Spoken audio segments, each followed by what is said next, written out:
नमस्कार सर, मैं खबरीलाल बोल रहा हूँ। ओ खबरीलाल, आज के मुख्य समाचार ये हैं कि प्रलयनाथ गुंडा स्वामी ने खतरनाक किलर बब्बन खूनी को आपको खत्म करने के लिए एक बहुत बड़ी सुपारी दी है। हमारे नाम की सुपारी खाने वाले को जिंदगी भर दांत चबाने पड़ेंगे। ये हमारे नाम की सुपारी खाने वाले चमगादड़ के खाने पीने का ढाबा कहाँ है खबरीलाल? शहर से 40 मील दूर काली पहाड़ी के पीछे उसका एक अपना बहुत बड़ा मैंगो फार्म है। आज के समाचार समाप्त हुए।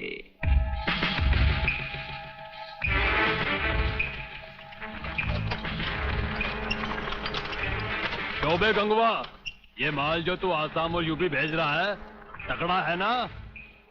तगड़ा क्या सरकार, ये नंबर 1 फसल है, नंबर 1। अरे 25 मीटर दूरी पर जाती हुई गाड़ी को ये ऐसे उड़ाता है।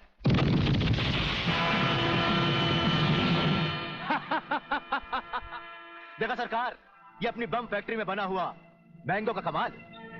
यूपी और असम में आतंक फैलाने के लिए ये माल तो ठीक है, पर मुझे वो माल बता जो ब्रिगेडियर सूर्यदेव सिंह को उसकी गाड़ी के साथ जलाकर उसे राख कर दे। वो भी तैयार है सरकार। ये देखिए छोटा सा हापुस जो 50 मीटर की दूरी पर जमीन पर गिरते ही ऐसा फटता है कि मरने वाले की हड्डियों का सुरमा बन जाता है। ये देखिए।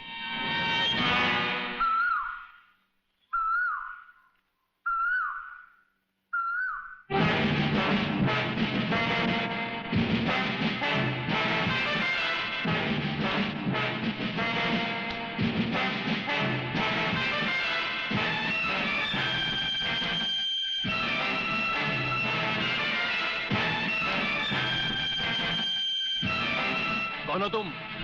लगता है बब्बन मियां ने कल रात अपनी आंखों में सुरमा नहीं लगाया, जरा कम दिखाई देता है।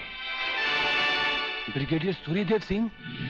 हाँ, ब्रिगेडियर सूर्यदेव सिंह। बब्बन मियां, हमें तो उसी के हाथों से मरना है जिसने हमें इस दुनिया में पैदा किया। तुम सब अपने आप को हमारे हवाले कर दो, वरना तुम्हारा बनाया हुआ आमों का बागीचा तुम सबका अपने हाथों से बनाया हुआ कब्रिस्तान बन जाएगा। तो आओ आगे और पकड़ लो मुझे, मगर इतना याद रखना कि जहां तुम खड़े हो उस पेड़ से लेकर मैंने अपने चारों तरफ माइंस बिछा रखी हैं। अगर इसके अंदर तुमने पैर रखने की भी कोशिश की तो तुम्हारे चीचड़े उड़ जाएंगे। यकीन नहीं आता तो ये देखो।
जीवनलाल टंडेल, प्रलयनाथ को इतना बेवकूफ मत समझो।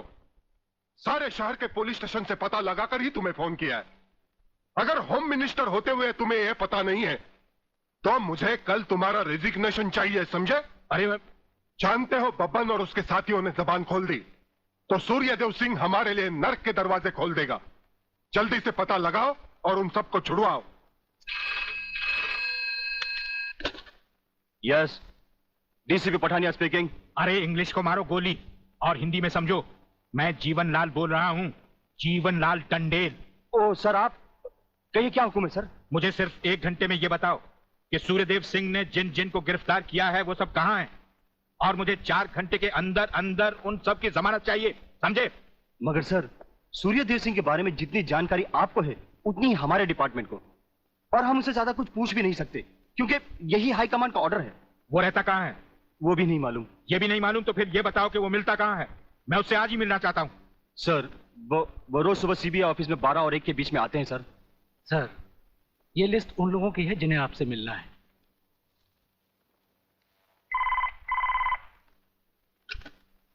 सर, मंत्री जी आपसे मिलना चाहते हैं। हाँ, टंडेल का नाम है क्या इसमें? जी नहीं सर।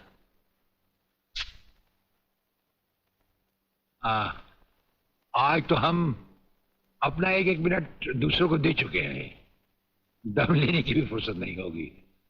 ऐसा करो, मंत्री जी को कल दोपहर के बाद की कोई भी अपॉइंटमेंट दे दो। Okay sir. Sir, you can't meet him today. अरे अंग्रेजी को मारो गोली और हिंदी में समझो। इस राज्य के मंत्री से मिलने के लिए उसके पास वक्त नहीं है। मैं पूछता हूं वो हमारी खाता है या हम उसकी? इसमें आपकी और हमारे खाने की बात कहां से आ गई? ओह, तो ये है ब्रिगेडियर। आप यहां अचानक आ पधारे हैं और हम आज का सारा वक्त औरों को दे चुके हैं। आखिर हम सब जनता ही के तो सेवक हैं।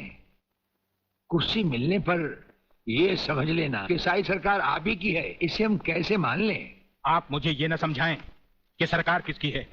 आप सिर्फ इतना समझिए कि आप एक सरकारी नौकर हैं और आपके सामने खड़ा हुआ ये इंसान इस राज्य का मंत्री है। खादी के कपड़े पहनने से और टोपी लगा लेने से कोई महात्मा गांधी नहीं बन जाता।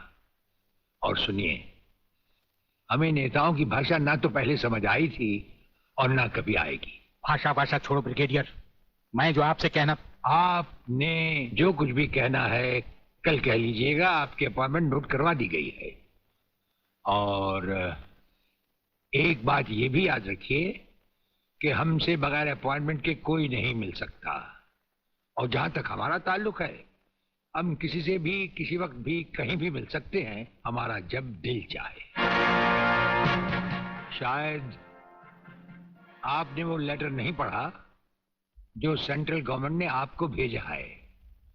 उसमें खासुल खास ऑर्डर है कि हमारे किसी भी काम में कोई भी दखल अंदाजी नहीं कर सकता। नमस्कार। नमस्कार।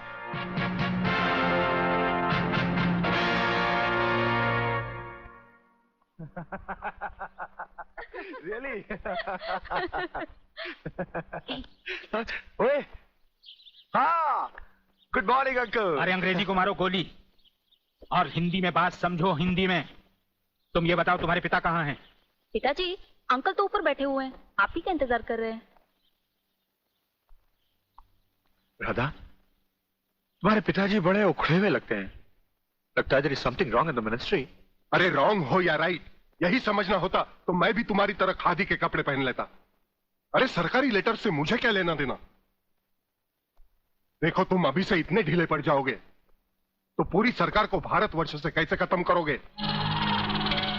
वो सिर्फ एक मिलिट्री ऑफिसर है और हमें पूरी मिलिट्री फोर्स के साथ लड़ना है। भूल जाओ सारी बातें और फाड़ दो वो लेटर।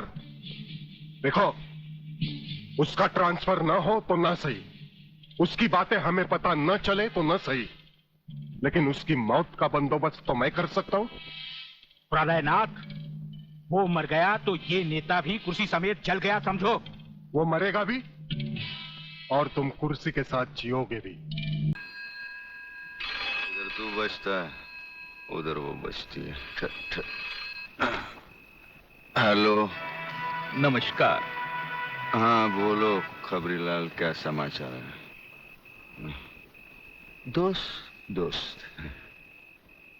आज रात के खास समाचार ये हैं कि प्रोफेसर रंगास्वामी का अपहरण बब्बन ने ही किया है और हमारे विशेष संवाददाता के अनुसार आपके ऊपर किसी भी समय दुश्मनों का जानलेवा हमला होने की संभावना। हेलो।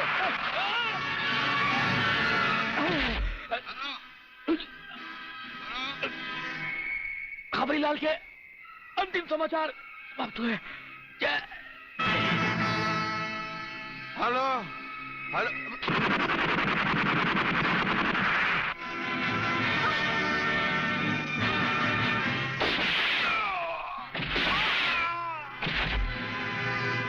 आंडू पांडू समझा क्या? मराठा है भाई। हाँ। चल चल चल, खाना लगा, चल खाना लगा, चल खाना लगा। गुदगुदी होते हैं।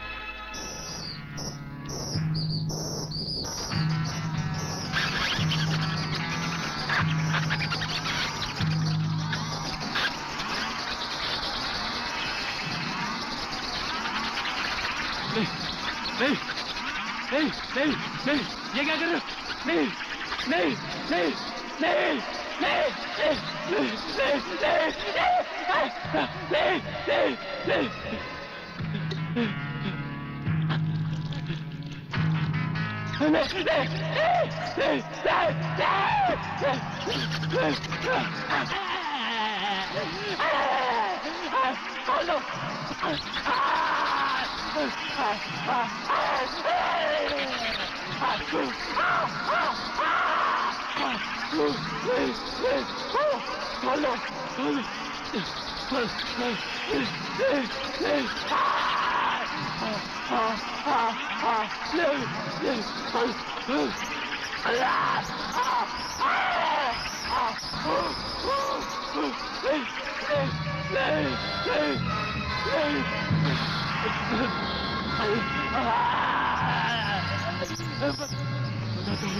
बता दो, खोल दो मुझे, खोल दो, खोल दो, खोल दो, बताता हूँ, बताता हूँ, बता दो, बता दो, खोल, बता दो, बता दो, बता दो।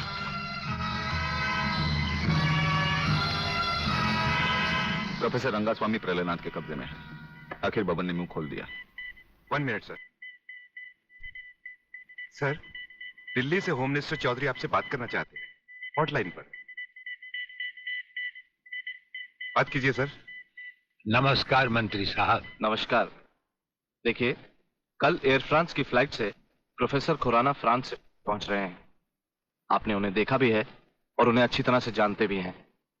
दुश्मन की नजर भी उन पर होगी, इसीलिए उन्हें एयरपोर्ट से रिसर्च सेंटर तक पहुंचाने की जिम्मेदारी मैं आपको सौंप रहा हूं। ये एक बहुत ही कॉन्फिडेंशियल मामला है। कॉन्फिडेंशियल मामला तो मैं जान चुका हूं। ब्रिगेडियर, आप देखना प्रोफेसर खुराना कहां पहुंचता है। मगर प्रलयनाथ, ये नामुमकिन है। मंत्री होने के नाते तुम्हारे लिए यह काम बहुत आसान है जीवनलाल। तुम एयरपोर्ट के किसी भी हिस्से से ब्रिगेडियर की आंखों में धूल झोंककर उसे उठा सकते हो। मगर मैं तो प्रोफेसर को जानता तक नहीं और नहीं उसे देखा है। उसकी फिक्र तुम मत करो, मैंने बॉब को खबर कर दी है।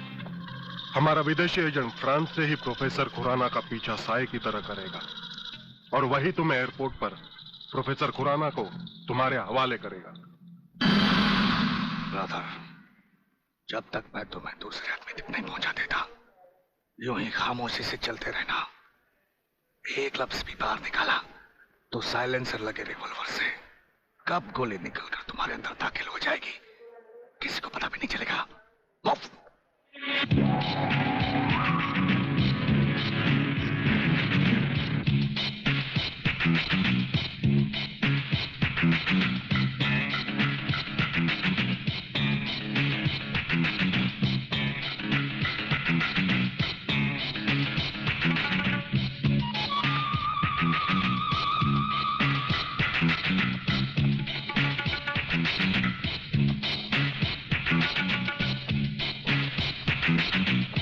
नमस्कार प्रोफेसर खुराना साहब, नमस्कार। मेरा नाम जीवनलाल टंडेल है। मैं इस राज्य का मंत्री हूं। आपका स्वागत करने आया हूं।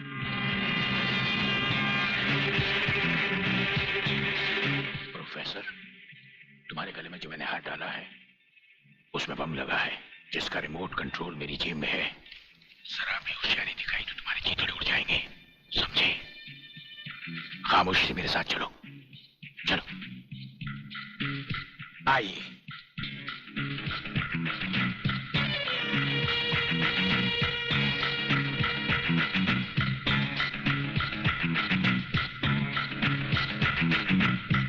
Welcome professor Khurana, welcome to India.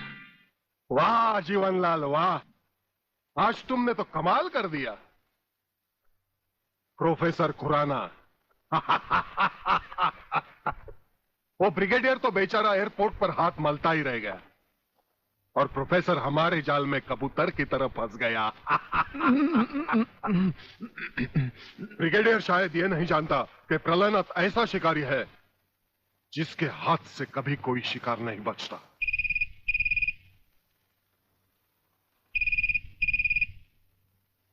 खोल दो इसे। हेलो। अंधे के हाथ बटेर लग जाए तो वो शिकारी नहीं बन जाता गेंडा स्वामी। जिसे तुम प्रोफेसर खुराना समझे बैठे हो वो दरअसल तुम्हारा अपना ही एजेंट है जो फ्रांस से प्रोफेसर खुराना का साई की तरह पीछा करता आ रहा है, समझे? प्रोफेसर तो वहां पहुंच चुके जहां उन्हें जाना था। मुझे माफ कर देना प्रलयनाथ जी, मैं प्रोफेसर खुराना नहीं, आप ही का एजेंट हूं।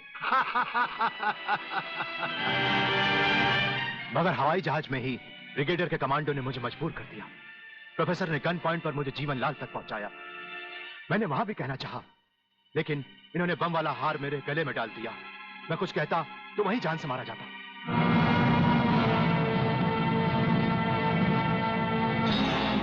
तुम वहां पर भी मारे जाते और यहां पर भी मारे जाओगे।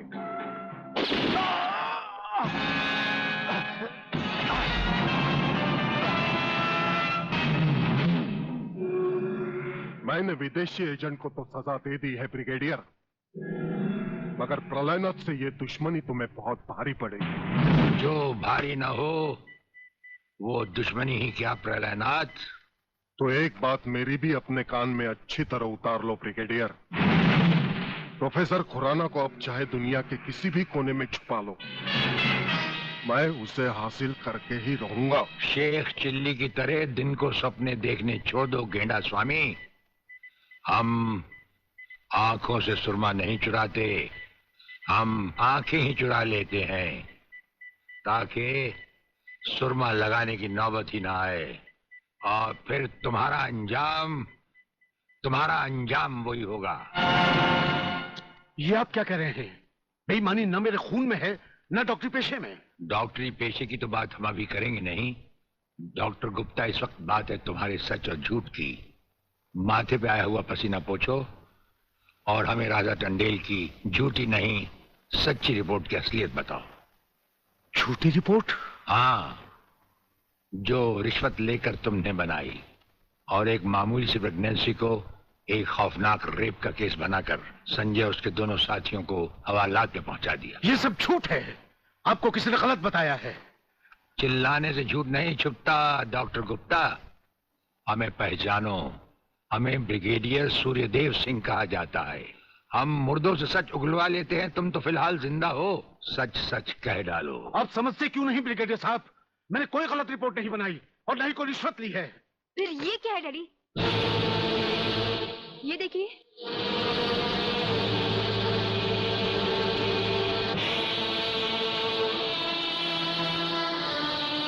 ये रुपए आपके कबड़ में थे डैडी।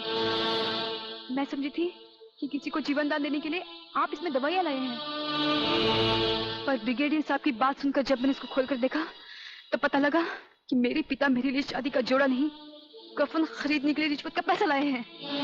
संध्या। हाँ डैडी, जिस संजय चौहान को आपने सलाखों के पीछे पहुंचाया, मैं उसी से प्यार करती हूँ। अगर संजय को कुछ हो गया तो मैं जिंदा नहीं रहूंगी, मैं मर जाऊंगी। देखा डॉक्टर, हराम के पैसे का रंग। जिस पैसे से तुम अपनी बेटी की शादी बड़ी धूमधाम से करना चाहते थे, वही पैसा अब उसी बेटी का सुहाग छीन सकता है। अब भी वक्त है डॉक्टर, सब कुछ सच सच कह दो।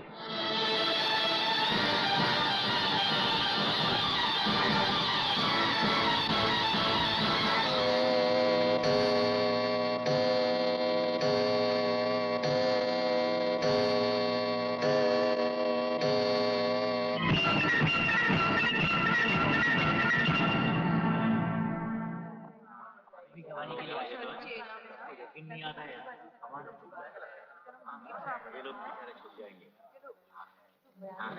Order order. अब डॉक्टर गुप्ता बयान देंगे जिससे सारी अदालत के सामने जाहिर होगा कि असलियत क्या है। जज साहब, मिस राधा टंडेल के बलात्कार की झूठी रिपोर्ट मैंने ही तैयार की थी। सच्चाई यह है वो पेट से थी और उनका अबॉर्शन मैंने ही किया था। जज साहब, मैंने अपना जमीन बेच दिया था। मैं अदालत के सामने कबूल करता हूं कि मैं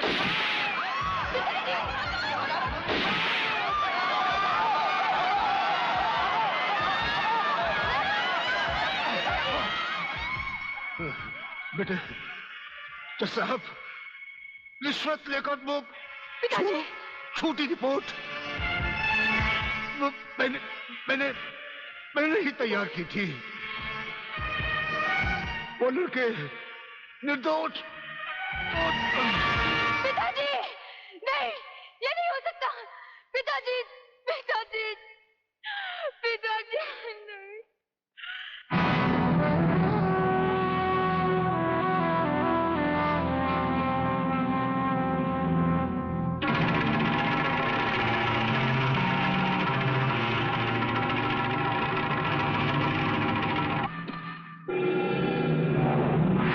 राजन मेरे चश्मदीद गवाह और उसके दोस्तों की आज कोर्ट से रिहाई हो चुकी।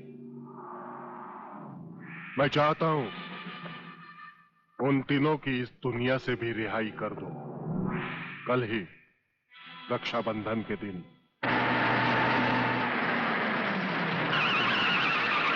अरे शांति, यहां क्या कर रही है?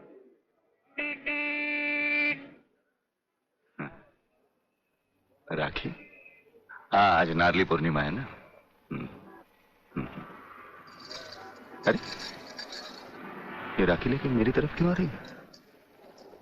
हाँ? कहीं बाजार में ये राखी किसके लिए? तुम्हारे लिए और किसके लिए? शादी करने की तो हिम्मत तुम्हें है नहीं। इससे अच्छा है कोई दूसरा हिम्मत वाला मर्द ढूंढ लूं और तुम्हें भाई बना लूं। लाओ इधर हाथ। नहीं नहीं नहीं नहीं नहीं, मैं तुम्हें भाई बना के नहीं नहीं और मुझे राखी बांधने दो। नहीं, ये नहीं बोला ना। नहीं, मेरे को राखी बांधते क्या करते तू? नहीं, मैं पुलिस वाला हूँ, वैसे भी तेरी रक्षा करूंगा। नहीं अब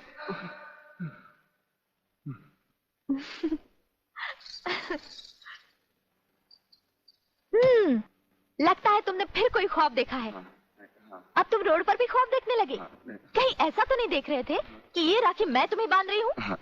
तुम्हें कैसे मालूम? मैं तुम्हें अच्छी तरह पहचान गई हूँ। तुम ख्वाब में कुछ भी देख सकते हो। अरे बाबा, ये राखियां मैंने अपने भाइयों के लिए खरीदी हैं, समझे? Very good, very good.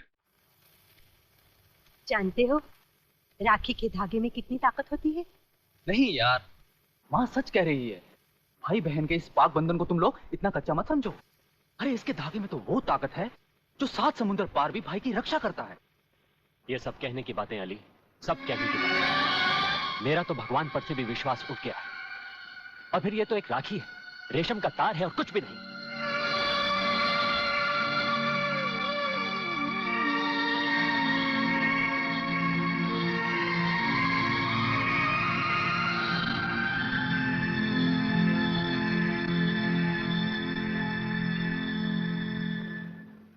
देखा, रुला दिया ना मेरी बहन को, और वो भी आज के दिन।